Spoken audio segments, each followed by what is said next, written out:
Picture चालू करो बे। चलिए अब आलोक जी आपकी बारी है, मोर्चा संभालिए। मतलब रामचंद्र कह गए सिया से ऐसा एक दिन आएगा जब कांग्रेस केजरीवाल जी से और केजरीवाल जी कांग्रेस से हाथ मिलाएंगे। अभी बताता है भाई, अभी बताता है, अभी किया ना, अभी बताता है कि मुझे लगता है कि ये बहुत गंभीर विषय है कि किस तरह से आज जिन लोगों के राजनीतिक मतभेद थे वो भी साथ आ रहे हैं, क्योंकि केंद्र में एक वॉशिंग मशीन वाली सरकार बैठी हुई है। अब रामचंद्र जी पता नहीं वॉशिंग मशीन के बारे में तो कुछ कह के नहीं गए होंगे। उस टाइम वॉशिंग मशीन नहीं हुआ करती थी कि भाई वॉशिंग मशीन में डालो और सबको निकाल लो। डीएनए का भी उस समय पर उत्पत्ति नहीं थी, तो नीतीश कुमार जी और बिहार के डीएनए के बारे में भी प्रभु राम कुछ कह के नहीं गए होंगे। आज हालत यह है कि बीजेपी भी सवाल करती है गठबंधन पे। अपने तमाम गठबंधन के साथियों को गठबंधन से बाहर फेंक दिया। 30-30, 40-40 साल से जो लोग गठबंधन में थे वो छोड़कर चले गए, और तमाम 71,000 करोड़ वाले और वो चक्की पिसिंग एंड चक्की पिसिंग एंड चक्की पिसिंग सब मोदी जी की गोद में जाकर बैठ गए। और वो लोग भी कहते हैं कि भाई क्यों गठबंधन हो रहा है। अंजना जी 89 के बाद से गठबंधन हुए और इसमें भी कोई दो राय नहीं है, चाहे वो आम आदमी पार्टी हो और कांग्रेस हो। हमने भी आरोप लगाए, उन्होंने भी लगाए, और उनके पास मौका भी रहा। अगर शीला जी के खिलाफ कोई केस थे तो उनको उजागर करना चाहिए था। लेकिन आज जो भ्रष्टाचार की लड़ाई लड़ने वाले लोग हैं वो तो बताएं कि उनके पास तो 2G के 1,76,000 करोड़ के घोटाले के बंडल भरे पड़े थे, एक आदमी को जेल में नहीं डाल पाए। मतलब बीजेपी भी बोलती है भ्रष्टाचार पे, बंगारू लक्ष्मण की पार्टी भी, लगता है वो छाछ तो बोले ही बोले, छलनी भी बोले जिसमें बहा 172 छेद। आज हालत यह है कि देश के अंदर जो हालात हैं, आज ये इंपॉर्टेंट नहीं है किसने क्या कहा, कैसे कहा। आम आदमी पार्टी ने हम पर आरोप लगाए, हमने आम आदमी पार्टी पर आरोप लगाए, लेकिन जिस तरह की संवैधानिक संस्थाओं का दुरुपयोग करके जो हालत कर दी है ईडी सीबीआई की, आज ही की घटना देख लीजिए, सतपाल मलिक के यहां पर सीबीआई पहुंच गई, विसल ब्लोअर के यहां पर पूरी तरह से सब कुछ खंगाला जा रहा है। और किस तरह से आज इन्हीं के एक सांसद हैं, राज्यसभा में बैठते हैं, उनके तमाम चीजों को लेकर बीजेपी बड़े उत्साहित रहती थी कि उन्होंने गांधी फैमिली पर आरोप लगा दिए। आज वो उनकी तमाम वो चीज साफ साफ कह रहे हैं कि देश के प्रधानमंत्री ने देश से झूठ बोला चीन के ऊपर और तमाम चीजें, लेकिन बीजेपी उनका नाम भी लेने से डरती। और चंडीगढ़ में जो हुआ, अभी पहली बार हुआ कि कॉरपोरेशन के जो मतपत्र हैं उनकी गिनती भी सुप्रीम कोर्ट में कागजों में वो डब्बे गिने गए कि भाई किसको कितने वोट मिले, और उसके बाद भी आप किस तरह से नैतिकता की बात करते हैं। चंडीगढ़ के बाद तो बीजेपी को शर्मसार हो जाना चाहिए कि आप कर क्या रहे थे, आपने क्या किया और किसके इशारे पर हुआ। क्या वो अमित शाह जी के इशारे पर तो नहीं हुआ था? क्या अमित शाह जी पिछले चंडीगढ़ के कॉरपोरेशन के चुनाव से कुछ दिन पहले भी चंडीगढ़ तो नहीं गए थे? लेकिन कुल मिलाकर आज का जो विषय है अंजना जी, वो ये है कि किस तरह से अलायंस हो रहा है। नीतीश जी के चारों तरफ क्या कोई 2 मंत्री ऐसे तो नहीं थे जिनको ईडी सीबीआई डरा रही थी? क्या वहां पर 2 आईएएस अधिकारी फंसे तो नहीं हुए थे जिनके दबाव में सब काम हुआ? खैर ये तो डीएनए पता चली गया होगा बिहार का, और क्या हुआ और कैसे हुआ और क्यों हुआ। ये तो लेटेस्ट न्यूज है। किसके यहां पर ईडी सीबीआई, पिछले आप तमाम चुनाव उठाकर देख लीजिए, या तो पाकिस्तान की एंट्री होती है या ईडी सीबीआई की एंट्री होती है। आप देख लीजिए बंगाल का चुनाव आया, उसके बाद से आज तक ईडी सीबीआई जाकर अभिषेक के घर पर गई हो। आप बताइए 2019 में रॉबर्ट वाड्रा को जयपुर बुलाया गया था, उसके बाद आज तक क्या हुआ है? तो पूरी तरह से ईडी सीबीआई इनके इशारे पर काम करती है। पूरा हम नहीं कह रहे हैं, पूरा देश कह रहा है। अब इंसान की क्या हालत हो गई है, और प्रभु राम ने क्या कहा था। अब वो वॉशिंग मशीन में कौन कौन है, मैं तो देख रहा था प्रोमो में, मैंने कहा उत्तर प्रदेश और गठबंधन की बात हो रही है, वो वैसी नहीं आए अभी तक। खैर वो आ गए, फिर मुझे निराश नहीं किया आज तक ने।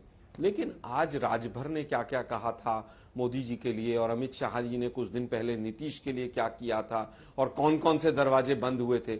इसलिए बीजेपी कम से कम गठबंधन पे ना बोले। बीजेपी ने पूरी देश की राजनीति को जिस तरह से विषैला, जिस तरह से द्वंद्वपूर्ण, जिस तरह से आज हालत बिगाड़े हैं, ये पूरा देश देख रहा है कि सुधांशु जी एक छोटा सा जवाब, फिर मैं प्रियंका जी के पास जाऊंगी। सोशल मीडिया पर भी आज पहरा लगाने की नई तैयारी शुरू हो गई है, वो पूरा देश देख रहा है। ठीक है, देश संकट में है। अरविंद केजरीवाल की पूरी लड़ाई ही उस आंदोलन में कांग्रेस पार्टी के खिलाफ थी, और उस समय के अगर आप उनके कोट्स निकाल के देखेंगे तो सब पर भ्रष्टाचार के बहुत गंभीर आरोप उन्होंने लगाए थे। यही अंबानी का जिक्र वो भी उस वक्त करते थे। जनता को आप मूर्ख समझना बंद कर दीजिए। इस प्रकार की बचकाना बातें किसी के गले नहीं उतरती, लोग मजाक उड़ाते हैं। अंजना जी, सभी को नमस्ते। क्योंकि आपने एक ये विषय उठाया अंबानी के खिलाफ एफआईआर वाला, तो मैं आपको बता दूं कि अरविंद केजरीवाल जी वो व्यक्ति हैं जिन्होंने एफआईआर रजिस्टर की अंबानी के खिलाफ और भाजपा ने आके एसीबी छीन ली। ये हुआ था। दूसरी चीज अंजना जी, जब से इंडिया गठबंधन की बात होने लगी है तो आप देखेंगे भाजपा, प्रधानमंत्री मोदी खुद इंडिया और भारत में आपस में लड़ाई कराने लग गए शब्दों में। कितनी गंदी बात है ये। अब भी पहले मुझसे पहले बोल दिया जा चुका है ये, पर मैं फिर भी बोलूंगी। ओपी राजभर जी ने तो क्या क्या अभद्र शब्द टिप्पणियां नहीं की प्रधानमंत्री मोदी के ऊपर। और आज आपने एक चीज नोटिस नहीं की कि सुधांशु जी ने, आपने स्टार्टिंग में उनसे पूछा कि क्या सीबीआई दोबारा से नोटिस भेजने वाली है अरविंद केजरीवाल जी को, सैटरडे को 41A का नोटिस क्या अरेस्ट करने वाली है। सुधांशु जी ने कोई खंडन नहीं किया इस बात का। लगातार ये अपनी एजेंसीज को मिसयूज करते हैं, मिसयूज करके ये किसी भी तरीके दबाना चाहते हैं। अब तो देखिए, वैसे भी सारे भ्रष्टाचारी जिनको प्रधानमंत्री मोदी भ्रष्टाचारी कहते थे वो जेल में नहीं है। जेल में वो लोग हैं जिनके खिलाफ कोई सबूत नहीं मिला। भ्रष्टाचारियों को प्रधानमंत्री मोदी ने अपने साथ ले लिया है। चाहे वो छगन भुजबल का मामला हो, उन्होंने कहा कि छगन भुजबल करप्ट है। जैसे ही छगन भुजबल भाजपा में शामिल होते हैं, ईडी कोर्ट में बोलती है कि फाइल खो गई, केस बंद कर दो। अच्छा, भावना गावली का केस आपको याद होगा। 5 ईडी के सम्मन आ गए थे। 5 ईडी के सम्मन के बाद वो भाजपा में शामिल हो गई, ईडी का केस ड्रॉप हो गया। तो ये बड़ी अच्छी बात कही आप। एक लगातार सिलसिलेवार प्रियंका जी, बड़ा गंभीर आरोप है। ठीक है प्रियंका जी, पहला हमारा गंभीर आरोप है। आतिशी जी को बताना चाहिए ना कि किसने ये कहा है, ये किसकी तरफ से आया है ये। अंजना जी, इतने शातिर क्रिमिनल लोग हैं भाजपा में कि आपको लगता है वो इतनी बड़ी बेवकूफी करेंगे कि डायरेक्ट फोन कॉल करेंगे। हमने तो जब पिछली बार इनका स्टिंग करके पकड़ा भी था शेर सिंह डागर को, उसका यूट्यूब पे डाला भी था, तब क्या इन्वेस्टिगेशन हो गई। ये कोई सारी इन्वेस्टिगेशन एजेंसीज तो इनके पास है, ये एक जांच होने नहीं देते। पर मीडिया के जरिए तो खुलासा कीजिए ना। आप देखिए आदर्श स्कैम वाले घोटाले में क्या बोला, आप मीडिया के जरिए खुलासा कीजिए ना। अभी हम लोग चलाएंगे नाम, मीडिया के जरिए भी नाम तो चला सकते हैं ना आदमी का जिसने भी बात की हो। मैं आपको एक नाम दे रही हूँ, पहले ये मैं एक नाम दे रही हूँ शेर सिंह डागर का, आप चलाइए पहले, इस पे पूछिए क्या कार्रवाई हुई। आप, मैं मान जाऊंगी आपकी बात, क्योंकि मुझे अच्छे से याद है कि प्रधानमंत्री मोदी से उनके कार्यकाल में पूछा गया था कि अगर आपको एक चीज ठीक करनी होगी, आपने क्या गलत किया, तो उन्होंने कहा कि मीडिया को कंट्रोल नहीं कर पाया। आपको ध्यान होगा ये इंटरव्यू। ये सब क्या देखना पड़ रहा है, अच्छा है मैं अंधा हूँ। तो वो लगातार मीडिया भी दबाव में रहता है हम लोगों के ऊपर। तो हम डरने वाले लोग नहीं है, हम तो फाइटर लोग हैं। हम आए ही जेल, हमें भेज दो, जेल भेज दो। नाखून कटा के ना शहीद मत बनिए प्रियंका जी। आप कुछ भी बोलो, ये नहीं सुनने वाला। मैं अंजना जी, अब मुझे जवाब देने दीजिएगा। मैंने आरोप मीडिया पे नहीं लगाया, मैंने बताया प्रधानमंत्री मोदी ने क्या कहा था। मैं आपको ये बता रही हूँ कि आप देखिए कि अभी भी क्या हुआ था जब रिसेंटली, आपने मेरी बात को, फ्लो को तोड़ दिया। अभी रिसेंटली जब, खैर मैं दोबारा आती हूँ इस बात पर, ठीक है। पर सुधांशु जी से पूछिए कि लगातार ऐसा क्यों हो रहा है कि हमारे मंत्रियों के खिलाफ 1 रुपए की चवन्नी अगर नहीं मिलती, उसके बावजूद वो जेल में कैसे इतने साल से। ये बताइए, मनीष सिसोदिया जी के नाखून कटा के शहीद हुए, मनीष सिसोदिया जी के 2 साल से ऊपर हो गया, चवन्नी की रिकवरी नहीं हुई और फिर भी वो जेल में। ये किस लिए हुआ है? ये लगातार कानूनों में संशोधन करते हैं। इन्होंने पीएमएलए कानून में 2018 में ऐसा संशोधन कर दिया अंजना जी कि आप किसी को भी अनंत काल तक जेल में रख सकते हैं। और तुम्हें शर्म है? कुछ शर्म आया है? इन्होंने ऐसी प्रोविजंस रिवाइव की जो उससे पहले सुप्रीम कोर्ट ने अनकॉन्स्टिट्यूशनल घोषित कर दी थी। ये बार बार असंवैधानिक काम करते हैं, कभी गवर्नर के थ्रू अपना इनको टांग अड़ाना है, कभी फंड्स रोक लेने स्टेट के, कभी इनको सौहार्द बिगाड़ना है। किसान पिट रहे हैं वहां पे बॉर्डर्स पे। आज देखिए क्या हुआ, टीचर्स पिट रहे हैं उत्तर प्रदेश में। इस बार बुलेट वर्सेस बैलेट की लड़ाई होगी अंजना जी। हे भगवान, ये क्या हो रहा है? मेहरबानी करके मुझे समझाइए, मेरी समझ में कुछ नहीं आ रहा है।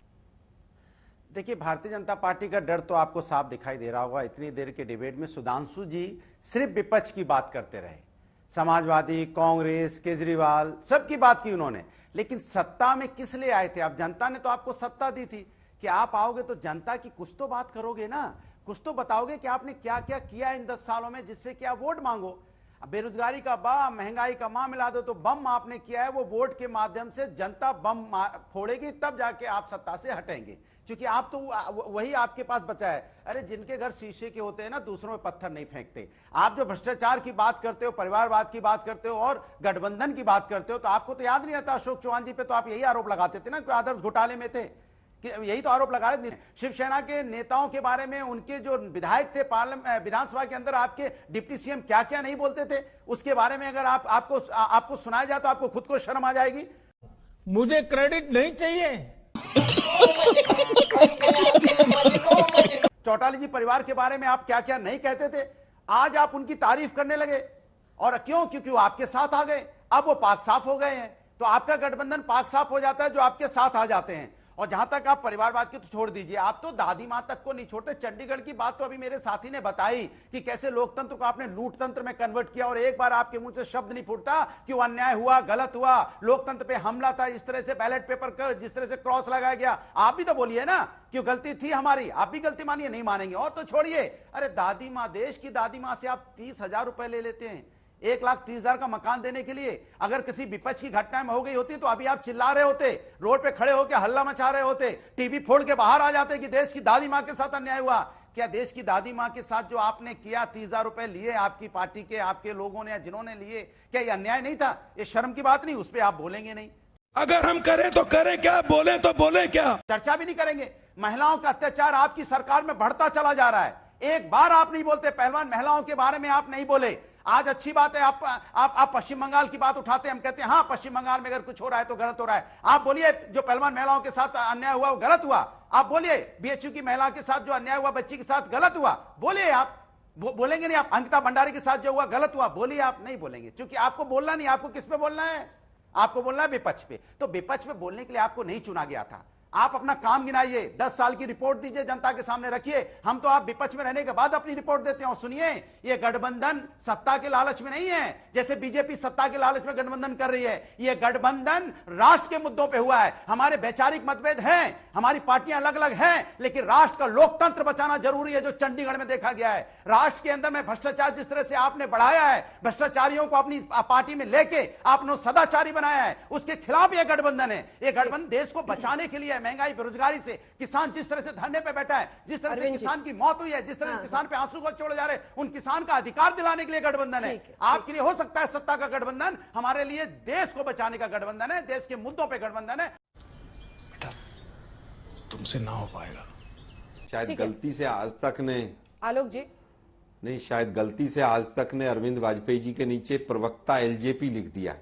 ये प्रवक्ता बीजेपी लिखा जाना चाहिए था। अपनी पार्टी का नाम तक जो लोग नहीं लेते हैं, अपनी पार्टी के झोपड़ी को बचाने में जो सांसद अपने बीजेपी तोड़ के ले गई, इनके 5 में से 4 सांसद, वो भी आज मोदी नामा पढ़ रहे हैं। बड़ा दुर्भाग्य है भाई। थोड़ा सा तय कर लें वाजपेयी साहब कि मतलब इस उम्र में भी जाके मौसम वैज्ञानिक नहीं बन पाए। आपके गुरु तो बहुत अच्छे मौसम वैज्ञानिक थे।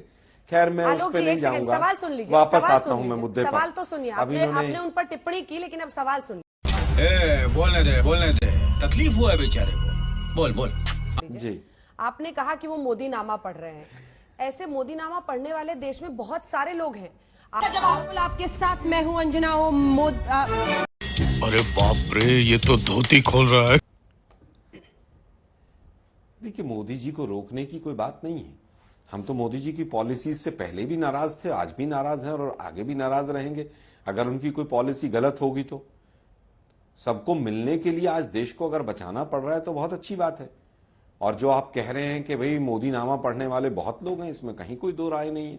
राजस्थान के चुनाव में बहुत लोगों ने मोदी नामा पढ़ा और लाल डायरी ढूंढते रह गए। मैं तो कहता हूं मीडिया के साथी भी बहुत लोग लाल डायरी ढूंढ रहे थे, कोटा से लेकर जयपुर से लेकर उदयपुर तक।